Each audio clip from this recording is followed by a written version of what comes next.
বাগানে একটা ছোট আম ছিল।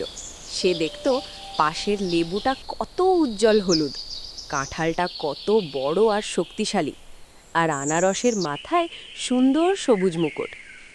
ছোট আমটা মন খারাপ করে ভাবত, সবার এত বিশেষ কিছু আছে, আমার তো কিছুই নেই।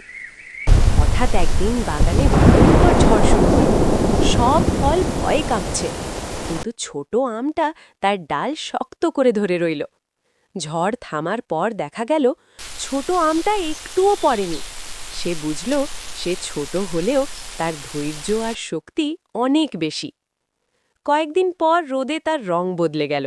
সে ধীরে ধীরে হয়ে উঠল সুন্দর সোনালি হলুদ আর মিষ্টি। তখন সে বুঝল প্রত্যেকেরই নিজের সময় আর নিজের বিশেষ গুণ থাকে।